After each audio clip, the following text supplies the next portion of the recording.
तो चलिए आज हम लोग समझते हैं मैट्रिक बोर्ड 2022 में विषय संस्कृत का प्रथम पाली का क्वेश्चन है और सब ऑब्जेक्टिव का हम लोग डीलिंग कर लेते हैं। ऑब्जेक्टिव किसका डीलिंग कर लेते हैं? ऑब्जेक्टिव का। जितने ऑब्जेक्टिव है सबका डीलिंग फास्ट कर लेंगे। ऑब्जेक्टिव तो जो बच्चे एग्ज़ाम दिए होंगे ना वो प्रथम पाली को अगर उनका क्वेश्चन होगा तो लेके बैठेंगे। आपका स्वयं जांच हो जाएगा कि आप कितना सही रंग कराए हैं। देख सबसे पहले मैंने बुक से कर लेते हैं, उसके बाद फिर एक वीडियो बना देंगे व्याकरण पर। प्रथम पाली का एक किस पर बनाएंगे? व्याकरण पर। फिलहाल बुक वाला कर लेते हैं। आप किस वाला बता देते हैं? बुक वाला। कौन सा? बुक वाला। ये संस्कृत साहित्यम नहीं वेदांत दर्शनम के प्रवर्तक कौन है? पहला आपका बुक का क्वेश्चन है वो संस्कृत साहित्यम का बिगड़ा, वो तो व्याकरण हो गया। व्याकरण का एक अलग वीडियो बनाएंगे। वेदांत सिर्फ किताब की बात करते हैं संस्कृत का। वेदांत दर्शनम के प्रवर्तक कौन है? कौन दर्शन का? वेदांत दर्शन। ये वेदांत दर्शन के आपको शायद 14वां लेसन में पढ़ाएंगे। वेदांत दर्शन के लेखक का नाम पूछना चाह रहे हैं। वेदांत दर्शन यहाँ है कि वेदांत दर्शन के प्रवर्तक कौन है, लिखने वाले कौन है? तो ये बादरायण है। बादरायण वेदांत दर्शन के बादरायण। ये 14वां लेसन एट लास्ट लेसन था, है ना, शास्त्रकारा, जिसमें योग दर्शन के पंतजलि, योग दर्शन के कौन थे? योग दर्शन के पंतजलि है ना। सांख्य दर्शन के लेखक कौन थे? कपिल। सांख्य दर्शन के कौन थे? कपिल। वेदांत दर्शन के बादरायण, योग दर्शन के पंतजलि, सांख्य दर्शन के कपिल। सांख्य दर्शन के कौन थे बाबू? कपिल। नेक्स्ट देखते हैं। सांख्य दर्शन के जो है कपिल थे। नेक्स्ट क्वेश्चन हम लोग के सामने है। हेलो ये क्वेश्चन है, अशांति के निवारण का उपाय किस पाठ में वर्णित है? अशांति का निवारण 13वां लेसन में है। विश्व अशांति किस पाठ में वर्णन है? विश्व शांति। अशांति का वर्णन है। पूरा संसार अशांत से घिरा हुआ दिखाई पड़ रहा है। माने ईर्ष्या ही जो है, द्वेष माने ईर्ष्या ही असहिष्णुता को जन्म देता है। माने दूसरे को, असहिष्णुता का मतलब है दूसरे के तरक्की को बर्दाश्त नहीं कर पाना। दूसरे के तरक्की को बर्दाश्त नहीं करने पाना का मतलब होता है असहिष्णुता। दूसरे के तरक्की को बर्दाश्त नहीं कर पाने को क्या कहते हैं? असहिष्णुता। एक होता है द्वेष। द्वेष का मतलब होता है ईर्ष्या। द्वेष का मतलब होता है जब आप में द्वेष आएगा तब असहिष्णुता हो आएगा। जब आप में द्वेष आ जाएगा तो क्या हो जाएगा? असहिष्णुता। अब असहिष्णुता जब आ जाएगा तो आप दूसरे के तरक्की को, आप दूसरे के विकास को बर्दाश्त नहीं कर पाइएगा। आप दूसरे के तरक्की को, दूसरे के विकास को बर्दाश्त नहीं कर पाइएगा। तब उस स्थिति में क्या होगा बाबू? बैर का भावना उत्पन्न होगा। महात्मा बुद्ध बैर के बारे में क्या बोले थे? बैर से बैर कभी समाप्त होने वाला नहीं है। बैर से बैर को समाप्त करने के लिए निवैर की जरूरत होता है। किसका जरूरत होता है? कि हम लड़ाई झगड़ा नहीं करें। गुड। तो ये विश्व शांति पाठ कौन पाठ से लिया गया है? अशांति निवारण का प्रयास। फटाफट देख लेंगे। अशांति के निवारण का उपाय किस पाठ में वर्णित है? विश्व शांति पाठ में। विश्व अशांति इसी में है। अयम निजा परोवेति गन्ना लघुच्यसा उदार चरता नाम तो वसुधैव कुटुंबकम। यह मेरा है, यह तुम्हारा, ऐसा कहना छोटे बुद्धि वालों काम है। उदार चरित्र वालों के लिए पूरा संसार परिवार है। जो बढ़िया चरित्र वाले हैं ना उनके लिए पूरा संसार ही किसके समान है? परिवार के समान। तो अशांति पाठ का निवारण का उपाय किस पाठ में वर्णित है? विश्व शांति। विश्व शांति। इसको संधि विच्छेद के पढ़िएगा तो विश्व शांति होगा। ये पूछ रहा था कि अशांति का वर्णन किस में है? अशांति का। तो विश्व शांति का किस में वर्णन है? हाँ, विश्व अशांति का वर्णन किस में? तो विश्व शांति पाठ में। किससे असहिष्णुता का जन्म होती है? जस्ट हम आपको बताएं। असहिष्णुता का जन्म किससे होती है? तो द्वेष से। द्वेष से। अशांति का निवारण का विश्व शांति 6 के किससे असहिष्णुता का जन्म लेती है? तो द्वेष। अगर आपके पास क्वेश्चन होगा तो क्वेश्चन लेकर बैठिएगा और आप कॉपी किताब में अपना इस सेट में मारिएगा तो बड़ा मजा आएगा। किससे असहिष्णुता का जन्म होता है? द्वेष से। किससे असहिष्णुता का जन्म होता है? द्वेष। द्वेष का मीन्स होता है बाबू, मतलब होता है ईर्ष्या। ईर्ष्या का मतलब होता है दूसरे के तरक्की को बर्दाश्त नहीं कर पाना। जब आपको ईर्ष्या आ जाएगा ना, माने दूसरा सब जलिएगा तो उसका तरक्की भी बर्दाश्त नहीं होगा। जब तरक्की भी बर्दाश्त नहीं होगा तो आपको जो है उससे लड़ने का मन करेगा, आपको उससे लड़ने का मन करेगा। देखते हैं नेक्स्ट क्वेश्चन। ये प्रथम पाली का हम लोग डीलिंग कर रहे हैं, प्रथम सिटिंग का। परपीड़नम से क्या होता है? दूसरों को कष्ट दीजिएगा तो क्या होगा? आत्मनाशनम। जब आप दूसरों को कष्ट कीजिएगा तो आपको भी कभी ना कभी आपको भी परेशानी होबे करेगा, आपको भी कष्ट होगा। आत्मनाशनम। पर इस सब अशांति विश्व अशांति पाठ से है क्वेश्चन, ये सिर्फ उठा के दे दिया 3-4 क्वेश्चन एक ही लेसन। आत्मनाशनम। दूसरों को कष्ट दीजिएगा तो किसका नाश होगा? स्वयं का नाश होगा। दूसरों को कष्ट देने से किसका नाश होता है? आत्मनाशनम, स्वयं का। किससे शांति होती है? नेक्स्ट क्वेश्चन है कि किससे शांति होती है। अगला क्वेश्चन है कि किससे शांति होती है। अगला क्वेश्चन क्या है? हाँ, अगला क्वेश्चन है आपके सामने कि किससे शांति होती है। क्वेश्चन क्या है? किससे शांति होती है? तो परोपकार से। किससे शांति होती है? परोपकार। परोपकार से शांति है। दूसरों की भलाई करने से क्या होता है? शांति होती है। परोपकार से शांति होती है। किससे शांति होती है? हाँ, किससे शांति होती है? Very good. लौकिक संस्कृत साहित्य की कवित्रियों में प्रथम कल्प कौन है? लौकिक संस्कृत साहित्य में ये आ गया संस्कृत साहित्य लेखिका लेसन का, चौथा लेसन का क्वेश्चन है कि लौकिक संस्कृत साहित्य में 40 कृतियों का 150 पद था। तो प्रथम कल्प पूछ रहा किसका है? तो 11 कृति विजयंका का। विजय भट्टारिका विजयंका। प्रथम कल्प किसका है? विजयंका। प्रथम रचना किसका है बाबू? विजयंका का। प्रथम रचना किसका है? विजयंका का। नेक्स्ट देखते हैं, कितना खूबसूरत सा है। ऋग्वेद में कितने स्त्रियों का आपको जो है वीडियो भी बना के दिए होंगे, ऑब्जेक्टिव पूरा सारांश वाला कि संस्कृत में ऐसा पूछ सकता है, इसमें बताए होंगे कि ऋग्वेद में 24, अथर्ववेद में 5 ऋषिकाओं का वर्णन है। देखते हैं नेक्स्ट। ऋग्वेद में कितनी मंत्र दर्शनवती ऋषिकाओं को उल्लेख है? ऋग्वेद में कितने जो है स्त्रियों का वर्णन है? क्या चीज़ में बाबू? ऋग्वेद में कितनी मंत्र दर्शन वस्यों ऋषिकाओं का उल्लेख है? ऋग्वेद में कितने ऋषिकाओं का लिखने वाली मंत्रों का वर्णन है? जो ऋग्वेद में मंत्र को लिखी है ना, तो वो लिखने वाले कितने हैं? तो 40। ऋग्वेद में कितने लिखे हैं? 40। ऋग्वेद में कितने लिखे हैं? 40। ऋग्वेद में कितनी महिलाएं? 40 महिलाएं। ऋग्वेद में कितनी महिलाएं? 40 लिखी है। अब अथर्ववेद में 5। अथर्ववेद में 5। हाँ, ऋग्वेद में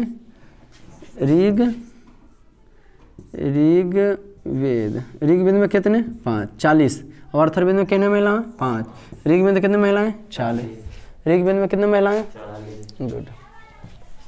नेक्स्ट ऑब्जेक्टिव देखते हैं। ये तो व्याकरण है।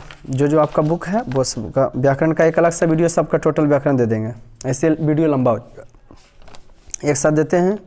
आलस कथा में मिथिला का मंत्री कौन है? बृहस्पति। आलस कथा मिथिला के मंत्री कौन थे? बृहस्पति। आलस कथा मिथिला के मंत्री कौन थे? बृहस्पति। आलस कथा मिथिला के मंत्री कौन थे? बृहस्पति। आलस कथा मिथिला के मंत्री कौन थे? Very good. आलस कथा के लेखक कौन है? साथ साथ बोलने की कोशिश करिए तो और मजा आएगा। आलस कथा के लेखक कौन है? विद्यापति। आलस कथा के लेखक कौन है? विद्यापति। माने 18 के सी, 19 के विद्यापति। 19 के विद्यापति। 19 के विद्यापति। 19 के कौन हो जाएगा बाबू? विद्यापति। आलस कथा के जो है, आलस कथा के लेखक कौन है? विद्यापति। आलस कथा के लेखक कौन है? आलस कथा के लेखक कौन है? आलस कथा के लेखक कौन है? Very good. आलस कथा के लेखक कौन है? हाँ, आलस कथा के लेखक की बात करें तो आलस कथा का लेखक कौन है? विद्यापति। आलस कथा का लेखक कौन है? विद्यापति। नेक्स्ट देखते हैं किताब वाला। अनर्थ का नाश किससे होता है? अनर्थ का नाश किससे होता है? क्षमा से क्रोध का नाश हो जाता है। क्षमा किसी को कीजिएगा नहीं तो क्रोध खत्म हो जाएगा। आचरण बढ़िया रहेगा ना तो आपका जो शक्ल सूरत खराब है ना उसका नाश हो जाता है। उससे कोई मतलब नहीं रहता, उससे कोई फर्क पड़ता नहीं है कि आप शक्ल से कैसे भी हों, उससे कोई मतलब। अनर्थ का नाश किससे होता है? तो अनर्थ का नाश किससे होता है? विनय से होता है, कि क्षमा से होता है, कि आचार से होता है, कि प्रकर्म से होता है। क्षमा से तो क्रोध का नाश होता है, आचरण से क्रूरता का नाश होता है ना। अनर्थ का नाश किससे होता है? प्रकर्म से। आपके पास पौरुष जब रहेगा ना, माने सजनता, तो आप गलत काम नहीं कीजिएगा। तो किससे होता है? प्राकर्म से। अनर्थ का नाश किससे होता है? प्राकर्म। पराक्रम का मतलब सजनता, सजनता, सजनता, या तो पौरुष, पुरुष तत्व की जो फर्ज बनता है एक पुरुष का, मर्द का, वो है ना जी। तो अब जब पराक्रम रहेगा तो पराक्रम से किसका नाश होता है? अनर्थ का। सीमांतो नैनम संस्कारा प्रयोजनम क्या है? जन्म के संस्कार, जन्म के पहले 3 संस्कार होते हैं। तो ये कह रहा है कि सीमांतो नैनम संस्कार में क्या होता है? सीमांतो नैनम गर्भाधानम, है ना। तो क्या है कि सीमांतो नैनम में कौन सा संस्कार? गर्भस्थ में संस्कार का आरोपण, कि गर्भवती के प्रसन्नता के लिए, कि गर्भ रक्षा के लिए, है ना, गर्भधारणम। एक होता है गर्भाधानम। क्या क्या होता है बाबू? हाँ, आपको हम बता दें कि जो है आपका यह जो क्वेश्चन किस लेसन से? छठा लेसन से। किस लेसन से? भारतीय संस्कार। तीनों का डिटेल से आपको हम किताब से बढ़िया से बताते हैं क्या क्या है। देखिए, जन्म के पहले 3 संस्कार होते हैं। कितने संस्कार होते हैं? गर्भाधानम, पहला होता है गर्भ के रक्षा के लिए, बच्चा पेट में पड़ रहा है, ठीक। दूसरा पुष्पबनम, माने जो बच्चा माँ के घर में पढ़ रहा है ना, पुष्पबनम में क्या होता है? माँ के घर में जो बच्चा पढ़ा उसमें संस्कारी बच्चा हो गए। और सीमांतो नैनम में क्या होता है? जो गर्भवती औरत है उसको खुश करने के लिए होता है। तो आप क्वेश्चन किया क्या है? सीमांतो नैनम संस्कार प्रयोजन क्या है? तो गर्भवती की प्रसन्नता के लिए। सीमांतो नैनम में क्या है? जन्म के पहले 3 संस्कार, पहला गर्भ रक्षा, दूसरा गर्भाधानम और तीसरा सीमांतो नैनम। गर्भ रक्षा में गर्भपात ना हो उसके लिए संस्कार किया जाता था, गर्भ रक्षा में, ठीक। गर्भाधान में, उसके पुष्पबनम में क्या हो जाता था कि बच्चा जो माँ के घर में पढ़ रहा है ना, 6 माह पर होता है, संस्कारी हो गए। और सीमांतो नैनम में क्या होता था? गर्भवती औरत को खुश करने के लिए। किस लिए होता है बाबू?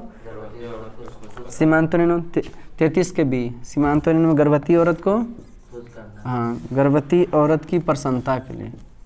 प्रसन्नता, गर्भवती औरत की किसके लिए? हाँ, गर्भवती औरत की प्रसन्नता। भारतीय जीवन दर्शन का महत्वपूर्ण योगदान क्या है? भारतीय जीवन दर्शन का, भारतीय लोग जो है, भारतीय लोगों को कौन जो है अपना रीति रिवाजों को याद दिलाता है? तो संस्कार।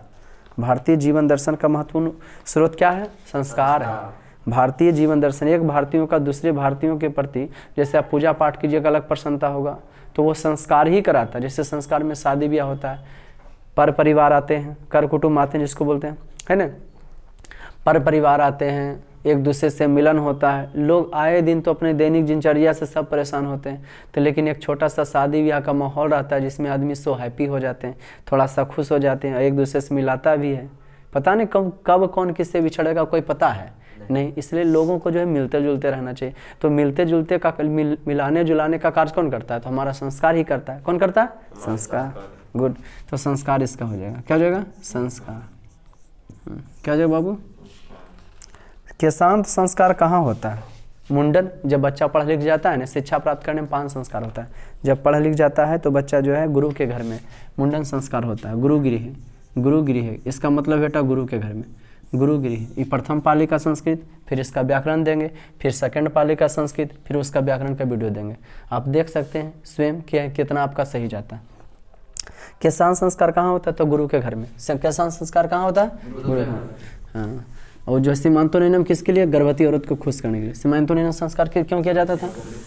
हाँ, गर्भवती औरत को खुश करने के लिए। संस्कार कितने प्रकार के होते हैं? 5 प्रकार के होते हैं। मुख्यतः कितने? 5, सब मिला के 16। संस्कार कितने होते हैं? 5। संस्कार कितने होते हैं? 5। Very good. संस्कार कितने होते हैं? 5। स्वर्ग अपवर्ग मार्ग भूता देशा कौन है ना जी? स्वर्ग और मोक्ष को प्रदान करने वाला देश कौन है? नेपाल, श्रीलंका, भारत, बर्मा। स्वर्ग और मोक्ष को प्रदान करने वाला कौन देश है? भारत है। कौन है स्वर्ग के समान देश? भारत। स्वर्ग और मोक्ष को प्रदान करने वाला कौन है? भारत। स्वर्ग और मोक्ष को प्रदान करने वाला कौन है? भारत। स्वर्ग और मोक्ष को प्रदान करने वाला कौन है? भारत। हमारी मातृभूमि कैसी है? हमारी मातृभूमि कैसी है? ऑप्शन है वत्सला है। वत्सला माने होता है पुत्र को चाहने वाले। वत्सला माने क्या होता है? पुत्र को चाहने वाले। निर्मला माने होता है स्वच्छ, कोई गंदगी नहीं जिसमें। हमारी मातृभूमि कैसी है? वत्सला है, निर्मला है, कि विशाला है। विशाल में क्या हो जाता है? बड़ा। विशाल में क्या होता है बेटा? बड़ा। कि ए बी और सी तीनों। हमारी मातृभूमि कैसी? तीनों है। वत्सला भी पुत्र को चाहती है, निर्मला स्वच्छ भी है, विशाल बड़ा भी है, ए बी सी तीनों हो जाएगा। 38 के डी। 38 के बेटा हाँ इनमें से सभी, भारत भूमि जो है सभी। 38 के डी, 38 के डी। कोई दिक्कत बाबू? वेरी गुड, 38 के डी। अच्छा आप लोग समझते हैं। हाँ, तो 37 का हो गया भारत। स्वर्ग का समान, स्वर्ग अपवर्ग मार्ग भूते देशा कौन? स्वर्ग और मोक्ष को प्रदान करने वाला देश कौन है? भारत। हमारी मातृभूमि कैसी है? ABCD, वत्सला है, निर्मला है, विशाला। पुत्र को चाहती है, स्वच्छ है और विस्तृत है। गांधी दर्शन से प्रभावित रचना कौन सी है? गांधी दर्शन से कौन प्रभावित हुई थी? पंडिता क्षमा राव। आधुनिक काल में संस्कृत साहित्य लेखिका का यह क्वेश्चन है कि आधुनिक काल में एक पंडिता थी क्षमा राव, जो अपने पिता के जीवन चित्र को लेकर शंकर चरितम की रचना की थी। इसका स्टार पॉइंट पूर्ण संपूर्ण संस्कृत का ऑब्जेक्टिव हम डाले होंगे आप लोग को। गांधी दर्शन से प्रभावित रचना कौन सी था? तो वो जो गांधी दर्शन से पंडिता क्षमा राव मिली थी ना, तो गांधी दर्शन से प्रभावित होकर सत्याग्रह गीता, मीरा लहरी, कथा मुक्तावली, विचित्र परिषद यात्रा, ग्राम ज्योति इत्यादि अनेक गद्य और पद ग्रंथों की क्या की थी? रचना की थी। अनेक गद्य और पद ग्रंथों की क्या की थी? रचना की। तो सत्याग्रह गीता गांधी दर्शन से प्रभावित रचना कौन सी? सत्याग्रह गीता। कौन है जी? हाँ, सत्याग्रह गीता। गांधी दर्शन से प्रभावित होकर क्या लिखी थी? सत्याग्रह गीता। गांधी दर्शन से प्रभावित होकर वह क्या लिखी थी? सत्याग्रह गीता। गांधी दर्शन से प्रभावित होकर क्या लिखी थी? हाँ, गांधी दर्शन से प्रभावित हो गई, गांधी जी से मिलकर खूब खुश हो गई थी और क्या लिखी थी? सत्याग्रह गीता। कंपन राय का समय क्या है? आपको बताए होंगे, है ना जी। कंपन राय और कौन कौन राजा के बारे में पहले चलते हैं। अच्युत राय, देखिए संस्कृत साहित्य लेखिका से है ना, अच्युत राय, अच्युत राय, अच्युत राय, कंपन, अच्युत राय, कंपन राय, चंद्रादित्य। चंद्रादित्य चालू होता है चंद्रादित्य से। इनकी पत्नी 8वीं शताब्दी में कौन? विजयंका। 14वीं शताब्दी में इनकी पत्नी कौन? गंगा देवी। अच्युत राय की 16वीं शताब्दी में इनकी पत्नी कौन? तिरुमलांबा।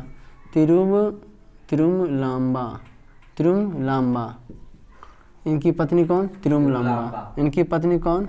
गंगा देवी। इनकी पत्नी कौन? चंद्र की विजयंका। इनकी पत्नी कौन? हाँ, यह क्वेश्चन क्या? कंपन राय का समय क्या है? कौन सा समय पूछ रहा है? कंपन राय तो 14वीं शताब्दी। पूछ ले 12वीं, 10वीं, 6ठी, 14वीं। कंपन राय कौन शताब्दी में? 14वीं। हाँ, हम तीनों बता दिए होंगे आप लोग, सबका वीडियो बना हुआ है। राम प्रवेश राम किस परीक्षा में विश्वविद्यालय में प्रथम स्थान प्राप्त किया था? पहला स्थान कहाँ प्राप्त किया था? तो BA के परीक्षा में, स्नातक के परीक्षा में। ऑप्शन जरूर देख लीजिएगा सब। स्नातक, अंतर स्नातक, स्नाकोत्तर, प्रवेशिका। तो कौन परीक्षा में? स्नातक। स्नातक में क्या होता है बेटा? BA, bachelor of arts. उसको इंटर को हिंदी में कहते हैं प्रवेशिका। इंटर को हिंदी में क्या कहते हैं? प्रवेशिका। इंटर को हिंदी में कहते हैं प्रवेशिका। BA को स्नातक कहते हैं, ठीक। और मैट्रिक को क्या कहते हैं? है ना जी, मैट्रिक है, जिससे मैट्रिक को कर लिया तो उसको क्या कह दिए? मैट्रिकुलेशन का क्या हो गया?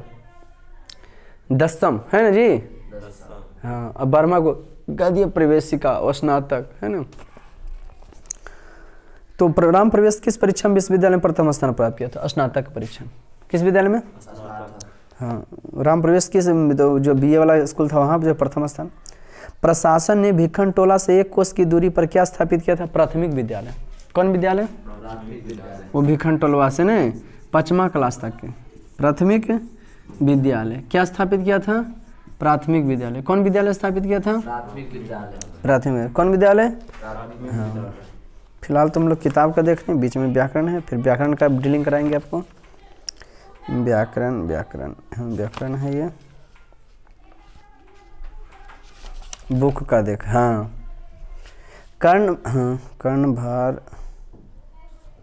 कर्णभार रूपक किसकी रचना है? कर्णभार जो रूपक किसकी रचना है? तो महर्षि भास का। कर्णभार लेसन किन के द्वारा लिखा गया? महर्षि भास का। कर्णभार रचना किन के द्वारा किया गया है? महर्षि भास का। कर्णभार जो है किन के द्वारा लिखा गया है? महर्षि भास का। भास के 13 नाटक है जिसमें कर्णभार बड़ा है। कर्णस दान वीरता पाठ में ब्राह्मण भेष में कौन प्रवेश करते हैं? कर्णस दान वीरता पाठ में ब्राह्मण बनकर कौन आते हैं? कर्णस दान वीरता पाठ में ब्राह्मण के रूप में कौन प्रवेश करते हैं? कौन पाठ में? कर्णस दान वीरता पाठ में शक्र, इंद्र, शक्र प्रवेश करते हैं। शक्र जो है इंद्र थे, ये अर्जुन के सहायता के लिए आए थे, है ना, अर्जुन के सहायता के लिए आए थे। तो शक्र, कर्णस दान वीरता पाठ में ब्राह्मण के रूप में कौन आते हैं? शक्र आते हैं। कर्ण सर्वप्रथम शक्र को क्या देना चाहता है? कर्ण जो है सबसे पहले की देना चाहता है? आभूषण और हजारों गाय। तो ऑप्शन है हाथी, घोड़ा, सोना, गाय। तो गाय क्या हो जाएगा? गाय। कर्ण सबसे पहले क्या देना चाहता है? गाय। कर्णस दान वीरता पाठ में नादतव्यम नादतव्यम किसकी उक्ति है? जब नहीं बोले कर्ण की मूड़ी काट के हम अपना दे दें, जैसे कर्ण बोले कि चलिए हम आपको हजारों घोड़ा देखिए कहानी क्या है। शक्र तो यहाँ इनका मन में तो पाप था शक्र का, आते हैं और कहते हैं हे कर्ण हम तुमसे बड़ी भिक्षा की मांग करते हैं। कर्ण कहते हैं हम खुश हैं, हम आपको बड़ी भिक्षा देंगे, है ना, हम आपको बड़ी भिक्षा देंगे। पहले आप कर्ण के प्रणाम को आप क्या कीजिए? स्वीकार कीजिए। उसके बाद जो है देना शुरू किए, पूछे कि जाइए क्या चाहिए आपको? तो बोले बड़ी भिक्षा चाहिए। तो जाइए हम आपको भूषण और हजारों गाय देते हैं। तो बोले इसको ही कम ही समय तक दूध पियेंगे, नहीं लेंगे। जाइए हम आपको हजारों हाथी देते हैं, है ना, जाइए हम आपको हजारों घोड़ा देते हैं, घोड़ा ही कम ही समय तक सवारी करेंगे। जाइए हम आपको खूब हाथी देते हैं, हाथी ही कुछ ही समय तक सवारी करेंगे, हाथी ही कुछ ही समय तक सवारी। फिर क्या देते हैं? तो जाइए हम आपको जो है हम जो यज्ञ किए हैं ना, जाइए हम आपको सोना देते हैं। तो सोना लेके कुछ दूर जाने लगते हैं, उसके बाद कहते हैं नहीं लेंगे सोना। तो कहते हैं जाइए हम आपको अग्नि यज्ञ जो किए हैं अग्नि फल देते हैं। तो हम अग्नि फल का क्या करें? जाइए हम आपको पृथ्वी देते हैं, हम पृथ्वी को क्या करेंगे जीत के? तो जाइए हम अपना मुड़ी काट के देते हैं। तो यहाँ पे शक्र कहते हैं क्या कहते हैं कि नादतव्यम, नहीं दो नहीं दो। कर्णस दान वीरता पाठ वहीं से है ना कि कर्णस दान वीरता पाठ में नादतव्यम नाद किसकी उक्ति है? तो शक्र की। किसकी है बाबू? हाँ, शक्र का कथन है कि नहीं दो। वहनी का अर्थ क्या होता है? वहनी आग होता है। वहनी का अर्थ क्या होता है? आग। वहनी, वहनी का क्या अर्थ है जी? आग। वहनी में आग होता है। किसका अर्थ हुआ? आग का।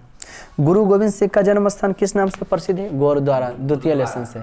गुरु गोविंद सिंह का जन्म स्थान किस नाम से? हाँ, गुरु गोविंद सिंह का जन्म स्थान किस नाम से? गुरु गोविंद सिंह का जन्म स्थान किस नाम से? क्या बात है, गुरु गोविंद सिंह का जन्म स्थान किस नाम से? हाँ, सिख धर्म में 10 गुरु हुए थे। प्रथम गुरु गुरु नानक थे। 10वें गुरु कौन थे? गुरु गोविंद सिंह। 10वें गुरु गोविंद, हाँ, गुरु गोविंद सिंह। तो इनके जन्म स्थान, इनका पूजनीय योग स्थल कौन है? गुरुद्वारा है इन लोग का, है ना। तो इनके जन्म, ये गुरु गोविंद सिंह का जन्म स्थान किस नाम से प्रसिद्ध? गुरुद्वारा के नाम से लिखे अभी जस्ट गुरुद्वारा लिखे थे ना। सिख धर्म के 10वें गुरु थे। प्रथम गुरु थे कौन? गुरु नानक थे। उनका जन्म स्थान को नानकाना के नाम से जाना जाता है। पटना नगर की पालका देवी कौन है? पटना के पटन देवी। गुरु गोविंद सिंह का जन्म स्थान गुरुद्वारा हुआ। अब पटना नगर पालका देवी तो पटन देवी। पटना के पटन देवी, यहाँ पटन देवी हो जाएगा। यहाँ क्या हो जाएगा? पटन देवी। नेक्स्ट देखते हैं। पाटलिपुत्र पटना के नाम से कब प्रसिद्ध हुआ? पाटलिपुत्र जो है पटना के नाम से कब? पहले पाटली ग्राम था। अब पाटलिपुत्र पटना के नाम से कब? भगवान बुद्ध के समय में, कि मुगल काल में, कि मध्य काल में, कि अंग्रेजों के शासन काल में? तो मध्य काल में। पटना के नाम से कब प्रसिद्ध हुआ? मध्य काल में। कब प्रसिद्ध हुआ? मध्य काल में। पाटलिपुत्र पटना के नाम से कब प्रसिद्ध हुआ? मध्य काल में। पाटलिपुत्र पटना के नाम से कब प्रसिद्ध हुआ? मध्य काल में। दधी शब्द का रूप किसके समान चलेगा? ये तो आ गया व्याकरण। व्याकरण का बोले थे कि अलग से बना देंगे। कहाँ कहाँ किताब? मंदाकिनी वर्णम पाठ में राम किसको मंदाकिनी दिखाते हैं? सीता को। मंदाकिनी वर्णम पाठ में राम किसको दिखाते हैं? सीता को। मंदाकिनी किसको दिखाते हैं? सीता को। किसको दिखाते हैं? सीता को। मंदाकिनी वर्णम पाठ के रचयिता कौन है? महर्षि वाल्मीकि। महर्षि वाल्मीकि। महर्षि वाल्मीकि। मंदाकिनी वर्णम पाठ के रचयिता कौन है? महर्षि वाल्मीकि। मंदाकिनी वर्णम पाठ के रचयिता कौन है? Very good. और वो जो मंदाकिनी वर्णम पाठ में राम जो है, मंदाकिनी किसको दिखाते हैं? सीता। मंदाकिनी में कौन स्नान करते हैं? देवता, कि जंगली पशु, कि सज्जन, कि ऋषिगण? ऋषि लोग। मंदाकिनी नदी में कौन स्नान कर रहे थे? हाँ, ऋषि लोग स्नान करते हुए किसकी उपासना कर रहे थे? तो सूर्य का। ऋषि लोग स्नान करते हुए किसकी उपासना कर रहे थे? सूर्य का। ऋषि लोग स्नान करते हुए किसकी उपासना कर रहे थे? मंदाकिनी वर्णम पाठ का ये है। मंदाकिनी वर्णम पाठ में कुल कितने पद हैं? कई गो श्लोक हैं? पद किसको कहते हैं? तो वाक्यों में प्रयुक्त होने वाले शब्द को पद कहते हैं। तो जो दोहा है, कितने दोहा है? मंदाकिनी वर्णम पाठ में कुल कितने दोहा हैं? तो 10। मंदाकिनी वर्णम पाठ में कुल कितने दोहे हैं? 10। मंदाकिनी वर्णम पाठ में कुल कितने दोहे हैं? 10। Very good. मंदाकिनी वर्णम पाठ में कुल कितने दोहे हैं? 10 दोहे। मुनिया ऊर्ध्वबहवा नियमतात उपतिष्ठन्ति। मुनि जो है मंदाकिनी नदी में स्नान करते हुए नियम के साथ हाथ जोड़े हुए किसकी प्रार्थना कर रहे हैं? आदित्य की। किसकी उपासना करें? आदित्य की, भास्कर का, सूर्य का, है ना जी। तो यहाँ पे मुनिया ऊर्ध्वबहवा नियमतात उपतिष्ठन्ते, तो क्या हो जाएगा? आदित्यम, सूर्य का। 74 का क्या हो जाएगा? हाँ, आदित्यम, सूर्य की उपासना करे थे। किसकी उपासना करे थे? सूर्य की उपासना करे। किसकी उपासना करे थे? नेक्स्ट क्वेश्चन, स्वामी दयानंद के गुरु कौन थे? स्वामी दयानंद आर्य समाज की स्थापना किए थे। स्वामी दयानंद कौन? इसका वीडियो भी बनाए होंगे। आर्य समाज का। स्वामी दयानंद कौन समाज का? इनका एक पुस्तक था जिसका नाम था सत्यार्थ प्रकाश। एक पुस्तक था जिसका क्या नाम था बाबू? सत्यार्थ प्रकाश। इस स्वामी दयानंद और स्वामी विवेकानंद चेहरा से, शकल सूरत से, पगड़ी से मिलते जुलते रहते हैं। ठीक, तो ये आर्य समाज की स्थापना किए थे 1875 में मुंबई किए थे। इनका क्या पूछ रहा है? स्वामी दयानंद के गुरु का नाम बिरजानंद था और स्वामी विवेकानंद के गुरु का नाम रामकृष्ण परमहंस था। स्वामी विवेकानंद के गुरु का नाम क्या था? रामकृष्ण परमहंस। जबकि इनके गुरु का क्या नाम था? बिरजानंद। इनके गुरु का क्या नाम था बाबू? बिरजानंद। इनके गुरु का नाम जो था बिरजानंद। इनके गुरु का नाम क्या था? बिरजानंद। इनके गुरु का क्या नाम था? बिरजानंद। अभी क्या क्वेश्चन, स्वामी दयानंद का जन्म कब हुआ था? तो स्वामी दयानंद का जन्म 1824 में गुजरात के टंगरा नामक गांव में हुआ। अगर ये वीडियो ऑब्जेक्टिव देख के गए होंगे, इससे पहले वाला वीडियो देखिएगा शुरू में ही, जिस दिन एग्जाम था उसके एक दिन पहले बनाए होंगे, वो बहुत ही जो है काम कर गया होगा। स्वामी दयानंद का जन्म कब हुआ था? 1824 में गुजरात के टंगरा नामक स्थान। खाली जन्म पूछ रहा था 1824। खाली क्या पूछ रहा है? जन्म। स्वामी बिरजानंद का जन्म कब हुआ था? 1824। Very good. नेक्स्ट है, स्वामी दयानंद की शिक्षा किस भाषा में आरंभ हुई थी? चूंकि इनका पूरा परिवार शैव था। स्वामी इनका जो है दयानंद का पूरा परिवार क्या था बाबू? शैव था। स्वामी दयानंद का पूरा परिवार जो क्या था? शैव था। शैव का मतलब होता है शिव के मानने वाले को की कहते हैं? शैव। शिव को जो मानता है उसको की कहते हैं? शैव। शिव को मानने वाले को की कहते हैं? शैव। इनका पूरा परिवार शैव था। इनका पूरा परिवार क्या था? शैव। स्वामी दयानंद की शिक्षा किस भाषा में आरंभ हुई? तो शैव था। और चूंकि वैष्णव थे सब, माने शैव थे, शिव को मानते थे, और चूंकि ब्राह्मण थे तो ब्राह्मण लोग कौन भाषा से पढ़ेगा? संस्कृत से। स्वामी दयानंद की शिक्षा किस भाषा? संस्कृत। किस भाषा से? संस्कृत। किस भाषा से? सत्यार्थ प्रकाश लेखक। देखिए इससे पहले बताया सत्यार्थ प्रकाश के लेखक तो स्वामी दयानंद। स्वामी दयानंद। सत्यार्थ प्रकाश लेखक कौन थे? स्वामी दयानंद। सत्यार्थ प्रकाश के लेखक कौन थे? सत्यार्थ प्रकाश के लेखक स्वामी दयानंद। राम प्रवेश राम के परिवार में कुल में कितने लोग थे? राम प्रवेश परिवार के कितने लोग थे? एक मम्मी पापा, है ना जी, और कौन थे? 5, कुल मिलाकर 5 लोग थे। राम प्रवेश राम और उनका जो है क्या चीज? मम्मी पापा, उनकी एक छोटी बहन, है ना जी, और उनका एक छोटा भाई, सब मिला के कितने थे? 5 थे। ये थोड़ा सा देख ही लेते हैं राम प्रवेश राम में। ये आपका हो गया जाके कर्मवीर कथा में। ये किसका लेसन है? कर्मवीर कथा का है। किताब देख लेते हैं थोड़ा सा।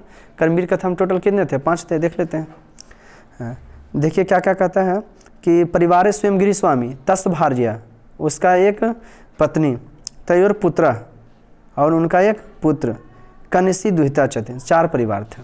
स्वयं घर का मालिक, उनकी पत्नी, पुत्र, है ना, कनिषी दुहिता, उनकी एक छोटी पुत्री। 4 परिवार। कितने थे जी? 4। कितने परिवार थे? 4 थे। इसमें जो है कितने परिवार थे? 4। राम प्रवेश राम के परिवार कुल कितने लोग? नहीं, 4 ऑप्शन है, ये है 4 है। कितने थे जी? 4। इनकी एक छोटी सी बहन भी थी, कन्यासी दुहिता, एक छोटी पुत्री। 4 परिवार। टोटल कितने परिवार? राम प्रवेश राम के परिवथी में टोटल कितने परिवार थे? 4। कितने सदस्य थे? 4। कितने सदस्य थे? 4। नेक्स्ट, उद्योगिनम पुरुषः सिंहम उपैति लक्ष्मी उक्ति चरितार्थ पाठा करोति। परिश्रमी पुरुष को ही लक्ष्मी अपनाती है। किस पाठ का है? मंगलम पाठ का, कि कर्मवीर कथा की, कि आलस कथा, पाटलिपुत्र कर्मवीर कथा का। किसका है ये? कर्मवीर कथा। किसका बाबू? हाँ, कर्मवीर कथा का। युक्ति कौन कथा का है? कर्मवीर कथा का। युक्ति कौन कथा का है? कर्मवीर कथा का। कहाँ का है? कर्मवीर। सांख्य दर्शन के प्रवर्तक कौन है? देखिए शुरू में बताए थे कपिल। सांख्य दर्शन के लिखे हैं? कपिल। सांख्य दर्शन कौन लिखे हैं? कपिल। नेक्स्ट, आर्यभट्टम किन की रचना? तो आर्यभट्ट का। आर्यभट्ट किन की रचना है? आर्यभट्टम आर्यभट्ट का। आर्यभट्टम किन की रचना है? आर्यभट्ट का। आर्यभट्टम किन की रचना है? आर्यभट्ट का। हाँ, आर्यभट्ट किन की रचना है? आर्यभट्टम का। किताब वाला ही देख लेते हैं।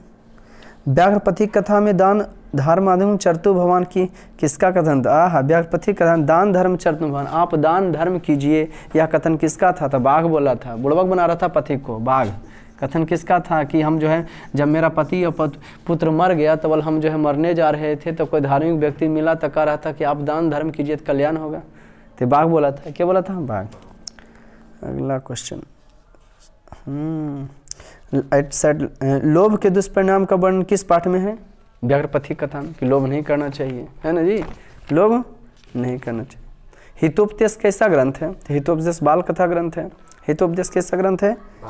हाँ, बाल कथा ग्रंथ है, धार्मिक ग्रंथ नहीं है, वैज्ञानिक कथा नहीं, व्यंग कथा नहीं, बाल कथा ग्रंथ है, मनोरंजन के पढ़ने के लिए जाता है, उसमें समझाया जाता है कि व्यक्ति को जो है लोभ नहीं करना चाहिए। देख लेते हैं कैसा ग्रंथ है हमारे अनुसार से, ये कैसा होना चाहिए? 11वां लेसन है, कौन लेसन बाबू? हाँ, 11वां लेसन व्याघ्रपथिक कथा। पूछ रहा कि व्याघ्रपथिक कथा जो है किनके द्वारा? नारायण पंडित के द्वारा लिखा गया था। किनके द्वारा? तो और उसमें जो हितोपदेश से लिया गया था। कहाँ से लिया गया था? हितोपदेश से। हितोपदेश को जो है 5 भागों में बांटा गया है, और 5 भाग को कौन भाग से लिया गया? मित्र लाभ से लिया गया था। कहाँ से लिया गया था बाबू? मित्र लाभ से लिया गया था। कहाँ से लिया गया था? हाँ, कहाँ से लिया गया था? ये मित्र लाभ से लिया गया था। तो लगता है कैसा कथा है इसमें भाई? 11वां लेसन था बाबू। इसमें नहीं है, इस किताब में फट गया लगता है, ये है। तो शिक्षार्थम कहता है कि हितोपदेश में मनोरंजन के लिए, नीति शिक्षा एवं पशु पक्षी, बालका न मनोरंजन, बच्चों के मनोरंजन के लिए बाल कथा बोले, बताए थे ना आपको। हाँ, बालका न मनोरंजन के लिए। हितोपदेश में किसके ग्रंथ है? बाल कथा के लिए। हितोपदेश के रचनाकार कौन? नारायण पंडित। तो क्या हो गया? हितोपदेश कैसा ग्रंथ है? बाल कथा ग्रंथ, बाल कथा ग्रंथ, बाल कथा ग्रंथ, बाल कथा ग्रंथ। उसके बाद है हितोपदेश के रचनाकार कौन है? नारायण पंडित। हितोपदेश के लिखने वाले कौन है? नारायण पंडित। हितोपदेश के लिखने वाले नारायण पंडित। जैसे हम आप लोग से ये बताना चाहते हैं कि जो व्यक्ति जिस लाइन का उस लाइन में अगर नहीं मेहनत करेगा तो वो कौन लाइन में कर सकता है। इसलिए विद्यार्थियों को पढ़ना चाहिए, मास्टर को पढ़ाना चाहिए, हमेशा अपना अपना काम में ले, जिससे आपको तरक्की हो, जिससे आपको उन्नति जना, आपको उसमें मेहनत करना चाहिए। बरसात में बारिश नहीं होगा, ठंडा में जो है ठंड नहीं करेगी, गर्मी में गर्मी नहीं पड़ेगा, तो बताओ कौन सीजन में कौन सा काम होगा। इसलिए अपना काम से नो कंप्रोमाइज, अपने काम से कोई समझौता नहीं। अगर आपको मेरे वीडियो पसंद आता हो तो सब्सक्राइब और बेल आइकन को दबाना ना भूलें, ताकि जब भी हम वीडियो बनाएं तो आपके पास जल्द से माने तुरंत पहुँच जाए और आप उसका जो है आनंद ले सकें, एंजॉय कर सकें। चलिए, हैव ए गुड डे, जय हिंद।